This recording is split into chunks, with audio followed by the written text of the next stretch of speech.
नमस्कार। आज बात करते हैं एक ऐसी कहानी की जिसमें एक पुलिस वाले का बेटा हिंदुस्तान का सबसे बड़ा मुजरिम बन जाता है। तो चलिए समझते हैं कि डूंगरी की गलियों का एक लड़का दुनिया के सबसे खतरनाक अपराधियों की लिस्ट में कैसे शामिल हो गया। कहानी की शुरुआत ही एक बड़ी अजीब विडंबना से होती है। दाऊद इब्राहिम बॉम्बे पुलिस के एक बहुत ही ईमानदार और उसूलों वाले हेड कांस्टेबल इब्राहिम कासकर का बेटा था। सोचिए, एक पिता जिसने अपनी वर्दी पर कभी एक दाग तक नहीं लगने दिया, और उसका बेटा एक ऐसा रास्ता पकड़ने वाला था जो उसे कानून के बिल्कुल दूसरी तरफ ले जाने वाला था। देखिए, दाऊद का मन स्कूल की किताबों में तो कभी लगा नहीं। उसे तो डोंगरी की गलियों में घूमने वाले गैंगस्टरों की ताकत, उनका रुतबा, उनका ग्लैमर, ये सब अपनी तरफ खींचता था।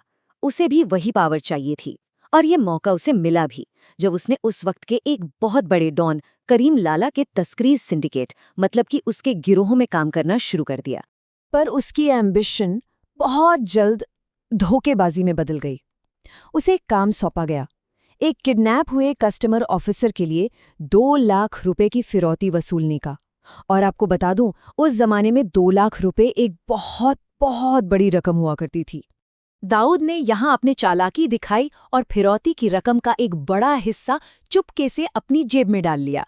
लेकिन ये चालाकी ज्यादा दिन टिकने वाली नहीं थी।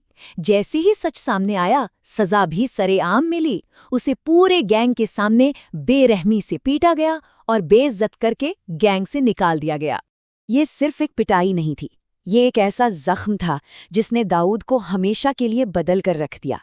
कहते हैं उसी रात उसने कसम खाई कि आज के बाद वो कभी किसी के लिए काम नहीं करेगा, अब लोग उसके लिए काम करेंगे। और बस यहीं से नींव पड़ी उसके अपने सिंडिकेट की, जिसे दुनिया आज डी कंपनी के नाम से जानती है। तो अब दाऊद अपने ही पुराने आकाओं को, अपने पुराने बॉसेस को चुनौती देने वाला था।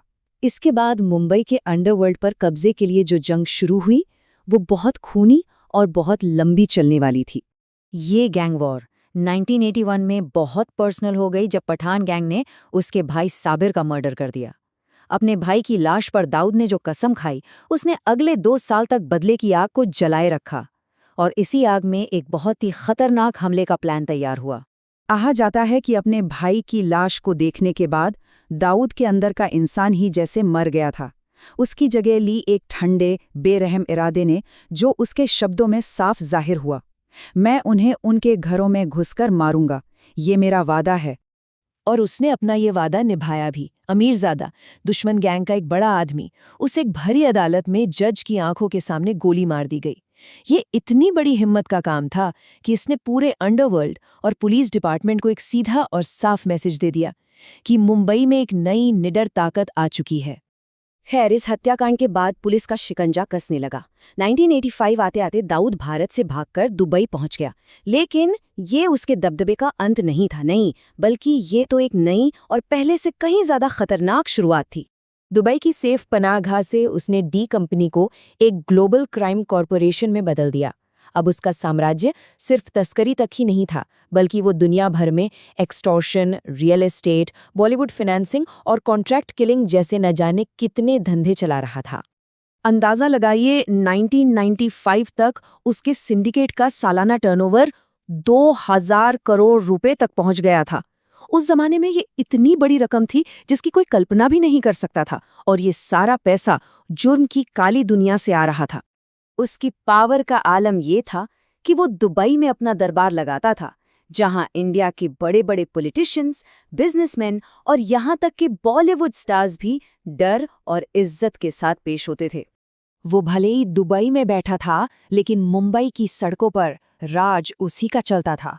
और इसका सबसे खौफनाक एग्जाम्पल था जे हॉस्पिटल शूटआउट, जहां उसके गुर्गों ने एक हॉस्पिटल के अंदर घुसकर बिस्तर पर लेटे एक दुश्मन गैंगस्टर को गोलियों से भून डाला था। लेकिन कहानी में एक और सबसे बड़ा और सबसे विनाशकारी मोड़ आना अभी बाकी था, और इसकी वजह बनी भारतीय राजनीति की एक बहुत बड़ी घटना। 1992 में बाबरी मस्जिद गिराए जाने के बाद पाकिस्तान की खुफिया एजेंसी ISI ने दाऊद को एक ऑफर दिया। सौदा बिल्कुल सीधा था, हम तुम्हारे क्राइम सिंडिकेट को पूरी दुनिया में प्रोटेक्शन देंगे, बदले में तुम भारत में आतंक फैलाने के लिए अपने स्मगलिंग नेटवर्क का इस्तेमाल करोगे। दाऊद इस सौदे के लिए तैयार हो गया और इस खतरनाक सौदे का नतीजा 12 मार्च 1993 को पूरी दुनिया ने देखा।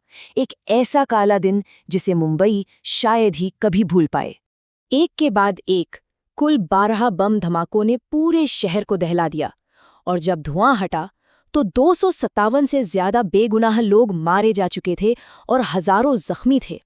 मुंबई पर इससे बड़ा हमला पहले कभी नहीं हुआ था। और बस 1993 के इन धमाकों ने दाऊद की पहचान हमेशा हमेशा के लिए बदल दी। अब वो सिर्फ एक स्मगलर, गैंगस्टर या अंडरवर्ल्ड डॉन नहीं था, बल्कि वो दुनिया के सबसे खूंखार और मोस्ट वांटेड आतंकवादियों में से एक बन चुका था। आतंक का ये रास्ता खुद डी कंपनी को भी भारी पड़ा। इन हमलों की वजह से गैंग में ही दरार पड़ गई। छोटा राजन जैसे उसके सबसे खास लोग उससे अलग हो गए और उन्होंने अपने ही पुराने बॉस के खिलाफ एक नई जंग छेड़ दी। लेकिन भगोड़ा होने और गैंग में फूट पड़ने के बावजूद दाऊद का आपराधिक साम्राज्य रुका नहीं, बल्कि अब वो पर्दे के पीछे से ऑपरेट कर रहा था। उसका नेटवर्क अब किसी मकड़ी के जाले की तरह लंदन से लेकर स्विट्जरलैंड, दुबई और कराची तक पूरी दुनिया में फैल चुका था, जो ड्रग्स, हथियार और रियल एस्टेट जैसे अनगिनत अवैध धंधों को कंट्रोल करता था। आज की तारीख में माना जाता है कि दाऊद इब्राहिम कराची में पाकिस्तानी सरकार की पनाह में छिपा हुआ है। मतलब वो उन्हीं खुफिया एजेंसियों के लिए एक एसेट बनकर जी रहा है जिन्होंने उसे एक आतंकवादी बनाने में मदद की थी। डोंगरी की गलियों से शुरू हुआ एक सफ़र उसे दुनिया का सबसे बड़ा मुजरिम बना गया। दाऊद की कहानी मॉडर्न ऑर्गेनाइज्ड क्राइम का एक बेहद डरावना खाका पेश करती है। लेकिन सवाल आज भी वही है, इस कहानी का आखिरी चैप्टर क्या होगा?